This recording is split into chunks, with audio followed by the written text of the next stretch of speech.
Yo, there's Eddie Huang. He's back on the Cruz show. Real Eddie! 923, LA's new home for hip hop.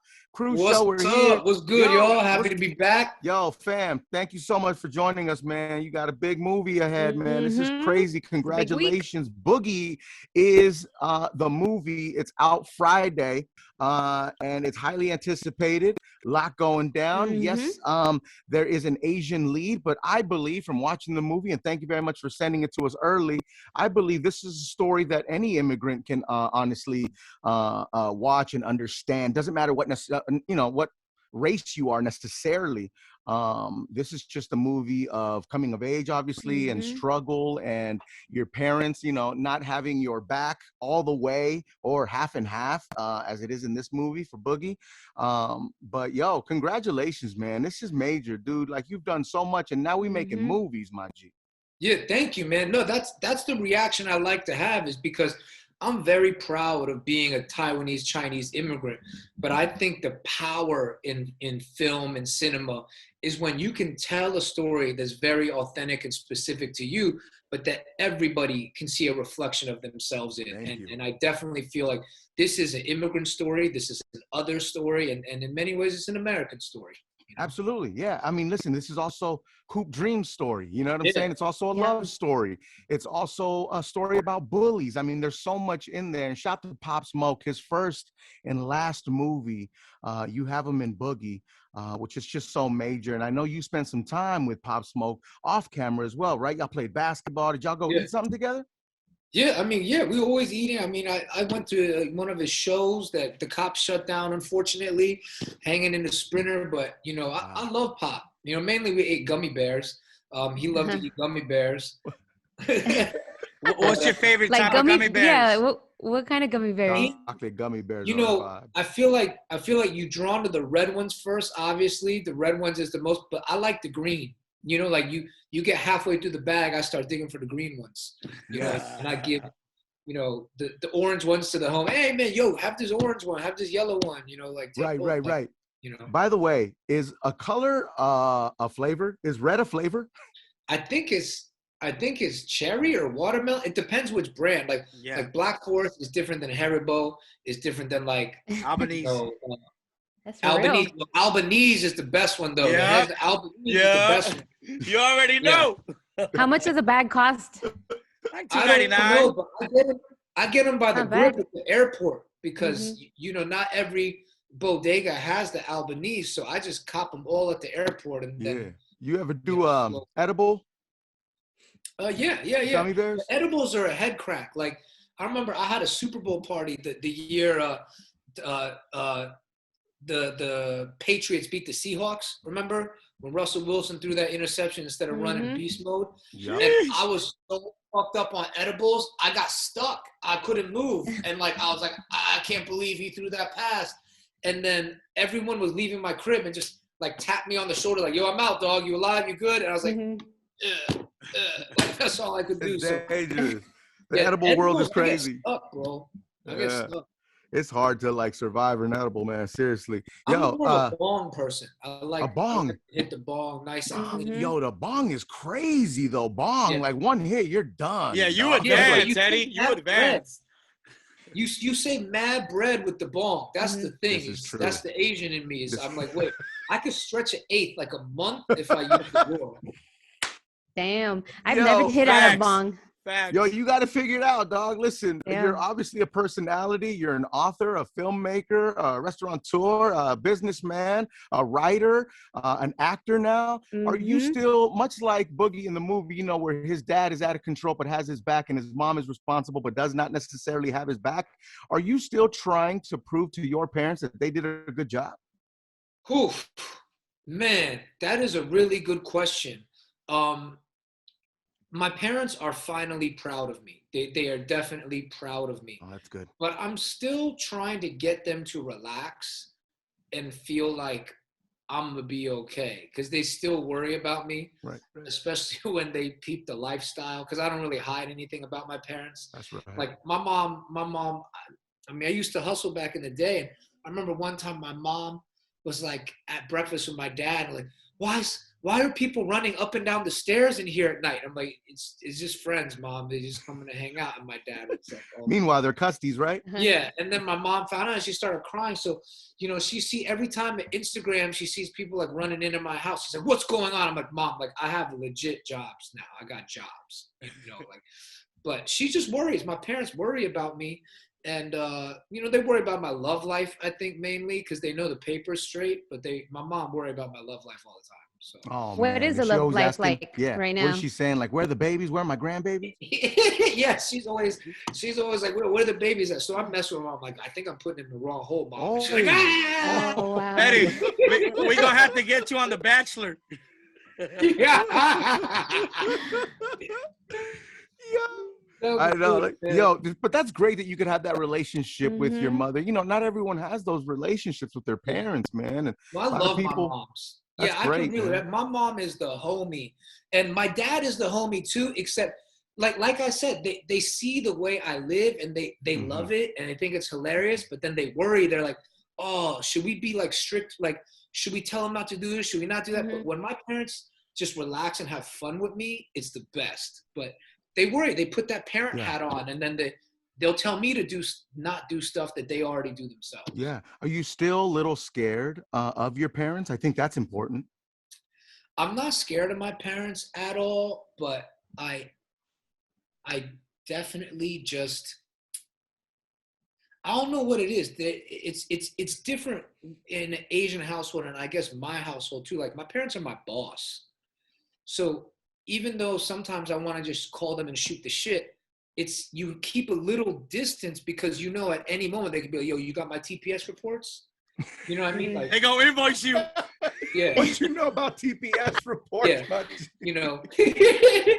Like that Office Space shit. And I'm like, yeah, I'm talking to them about something funny, and then they're like, yo, so what do you do with your money? Did you do good in the stock? And I'm like, look, man, like just the worst when you're trying to tell your parents a joke and they just turn it into a lesson and you're just like, never mind.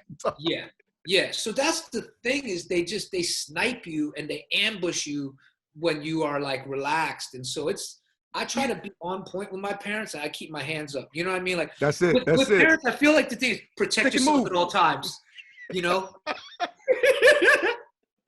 It's a boxing Shout out match. To parents. Yeah. I saw a picture of you and your mom on your Instagram. You were holding a bong and she was sitting right next to you. Oh my God. And I think the caption read, "Mama always knows the best remedy." What was that about? That post. My mom was all like stressed out and she was moving to China and she was bugging me out. I was like, yo, if we're going to keep talking, you need to hit this. And she was like, no, I don't do that. I'm like, yeah, you do. Like your cousin told me you do this. Dad knows. I was like, just hit this shit and chill. And she's like, okay, fine. And then, she did it. And then she was cool. Yeah, I wish my parents smoked weed. I wish my father smoked. He definitely needs it, but they're old school. They think they still think it's a drug. They still think it's a gateway to other stuff, So I try to get my parents to eat an edible, but they just weren't with it. Just drugging my parents, like just drop a little, a little something in the pizza. Hey, that's the name of a mixtape, Drugging My Parents, or a podcast. Yo, the first ill Asian rapper, he's definitely doing that. Drug the rentals. So Eddie, so Boogie, you write the screenplay. You wrote the screenplay, yeah? Yeah. And then how does it from there turn into an actual movie? And now you're on set and you're hiring actors and all of that. Well, first you write it, and then you got to find a producer to work with you. And then you got to convince some white people with money to bet on you. That's the hardest part, is to get the water turned on. But once you get the water turned on, honestly, it's not that bad. Like it's definitely a grind, and you just one foot in front of the other, one foot in front of the other. But like, look, man, with the immigrant work ethic, like I tell people, don't be scared. Like one of the best pieces of advice was from a DP that I met in the hiring process, and he didn't end up being the DP of this film, but he said to me, I lived down the street from Bauhaus when you and your brother opened it. And I saw y'all work 7 days a week, 16 hours a day. And he goes, I love y'all. In this business, there are going to be a lot of people in Hollywood that try to tell you, I'm just here to help you make this a better film. You know, you may not, you're good at this, but you don't know this and you don't know that. And that's where I come in and I got your back. And he's like, don't let nobody tell you there's something you can't do or you can't figure out, because those people are the ones to watch out for. And he goes, I watched you open that restaurant with nothing, just back to back with your brother. And he's like, this will not be harder than that. And that took so much pressure off of me. That's so good. Because I was really like, all right, I sold this in, I convinced people to bet on me, but how do you do this? Like, I didn't get to go to school for this, you know? Wow. So you don't know, but like they just told me, just put one foot in front of the other. And our DP, Brett Yukowicz, gave me the DPs gave me the best advice. Mm-hmm. And Brett said, your only job is to handle the actors. Make sure we get the performances we need. He said, you could literally provide zero value in any other department. You do that, you did your job. And I really paid attention to that. Obviously, I couldn't help put my hands in everything and do everything, but man, that gave me the confidence. And those two, they were really cool dudes. And, you know, they really helped me center myself and find that belief that I could do this. It had to be tough. You know, you have an Asian screenwriter trying to make this movie, trying to get a big check to get it done. And then you have an Asian lead, which makes things a little tougher in Hollywood, right? Yeah, it's very tough. And then also, I have an Asian lead with almost half and half Black cast, Asian cast. And Hollywood doesn't understand that. You go to them with an all Asian thing and it's Aquafina, they get that. You know, I'm coming here with Taylor Takahashi from my basketball team. They don't know.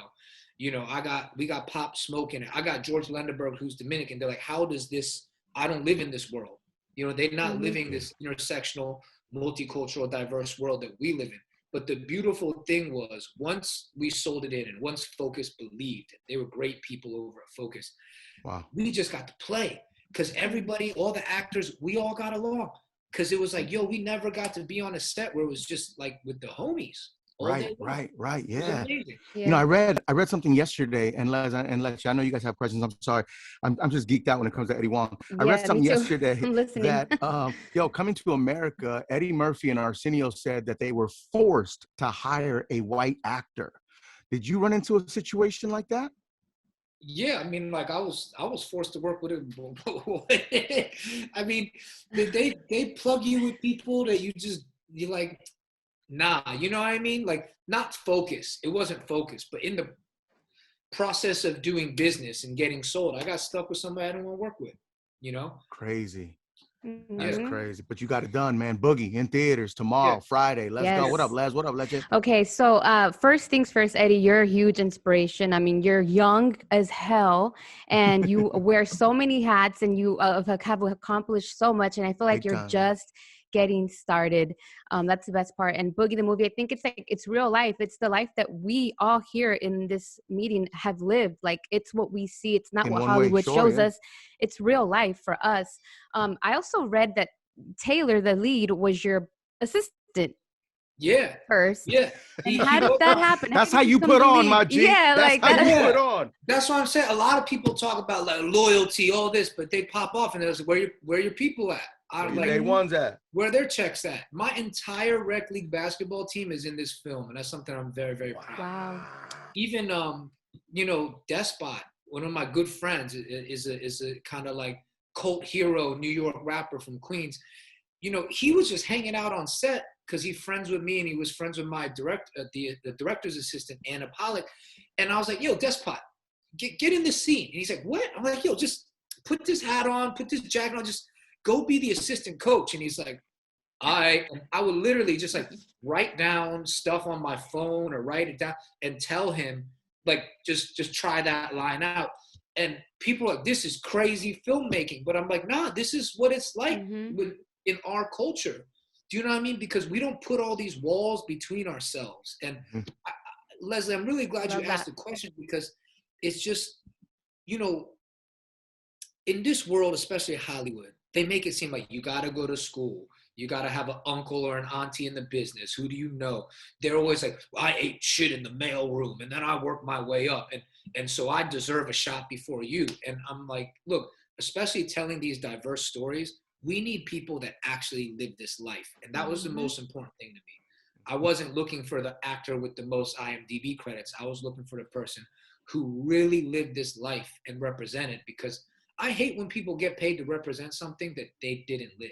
That's I mean, Man. also, that's also acting, right? I mean, there's a lot of movies that Denzel has done that he doesn't necessarily believe in off camera.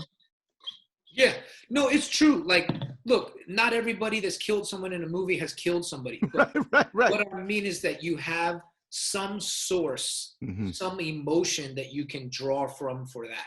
I mean, there are phenomenal actors, insane ones like Daniel Day-Lewis, Christian Bale. Those dudes, like, they could just pull that shit out the air and be like, boom, I ain't got a left foot, you know, or I got one foot. And like, Daniel Day-Lewis is on another one.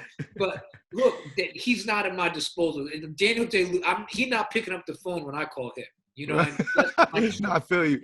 He's the greatest. So, you know, I gotta work with what I work with, and looking at the available options, I was like, I'm rolling with Taylor Takahashi.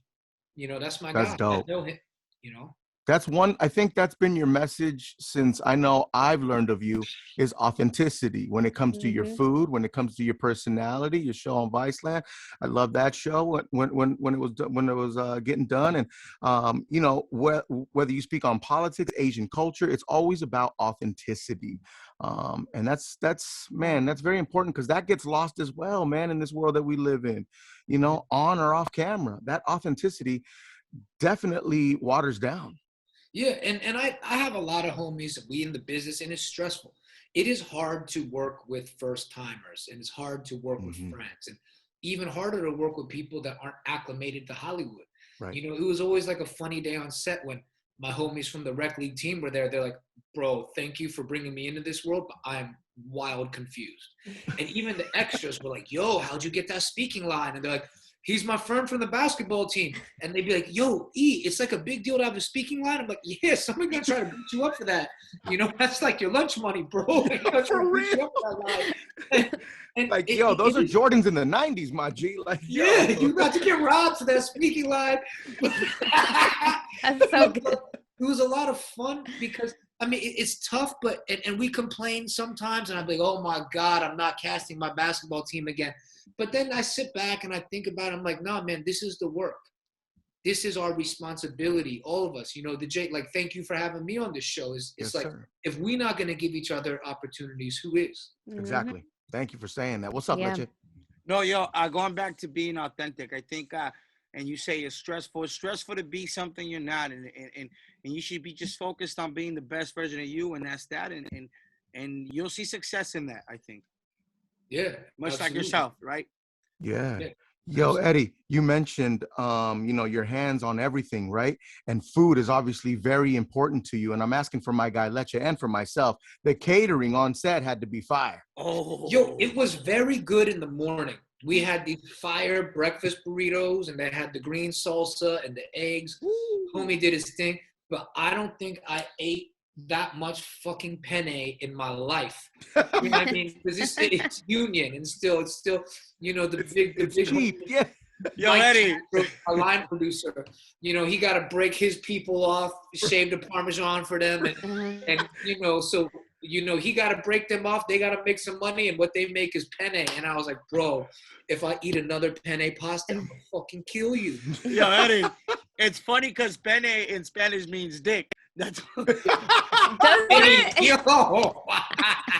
So it's like I've never ate so much dick pasta in my life. That's how. That's terrible. It was a funny joke too, because we were going through the budget with the producer, and like, you know, this is a lower budget film, and he'd be like, man, this day is tough. We got to find some money somewhere. And there's always some asshole in the room who's like, guess we eating penne. It's like eating like top ramen, or, you know, ramen when you're in school, you know, college or whatever, right? Yo, for real, penne, I swear, is just like Italian man top ramen. Like that's what they do. Yo, 30 cents to eat all y'all. Oh, this has been great, dog. What's Eddie, up, I know Les? basketball is your favorite sport. Who are some of your actually top 5 dead or alive basketball players? Allen Iverson, number 1. Yeah. Yao Ming, number 2. Big Rasheed Wallace, number 3. I I probably got to say Ron Artest 4, and then I really love the God Rod Strickland #5. Those are my guys. Oh, wait. You know what? Instead of Ron Artest, I'm going to put T-Mac in there, bro. I love T-Mac. T-Mac, legendary. And I really did love Rod Strickland. Yo, Eddie, before we let you go, man, these Asian hate crimes, man, going on, man. I mean, it's a tragedy, man. And we know how y'all feel. I mean, we've been going through it as well with our street vendors getting bombed on in the streets. You know what I'm saying? It's just not fair, man. Yeah. You know, I know that's very close to you. Yeah, it's a terrible thing going on right now. And I just want everyone to remember, we are in this together. Blacks, Latinos, Asians, yes, sir. Women, LGBTQ. It feels like everybody is getting bombed on but white men, you know? And, you know, we've seen who has committed some of these crimes and things like that, but these are isolated incidents. And we need to educate our communities that we are all human.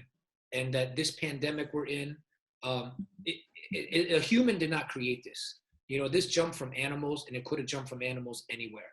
It is not the China virus. It is not the Kung flu. Asians, and especially Asian Americans, we're not responsible for this. We in this with everybody. So I hope that people would respect our humanity, respect our elders, and you see something, protect us too, man. We people. And I would also remind Asian Americans, like, this is a very sad time and it's very difficult to deal with. But like, remember to have solidarity. Don't point fingers at other people that's on the team, you know? Like, there's a huge, larger movement going on led by Black people in America for equality and justice for all. It's a human movement, and we need to keep the focus on that. But the leaders of these movements, let's also protect our Asian brothers and sisters, you know? Absolutely. My man, brother, all day. Eddie Huang, listen, Boogie, in theaters, right? And are we streaming soon as well? In theaters tomorrow, you know, what's it called? In theaters tomorrow. Help us at the box office. You know what I mean? All the support, the more numbers we do at the box office, the more movies like this you're going to get to see. So even if you can't go out and you worry about being safe, you'll buy it. I'll repost you. You know, if I ever reopen Bauhaus, I owe you a bow. You know what I mean? But like, please support us. It will be on VOD at some point, but it matters what we do at the box office. Absolutely. Yeah, that's big time. Those numbers are very important. Congratulations on Boogie, my G. Everybody see Boogie on Friday. Comes out tomorrow. Let's go. Eddie Huang back on the Cruise Show. We appreciate the time and energy, bro. Thank you.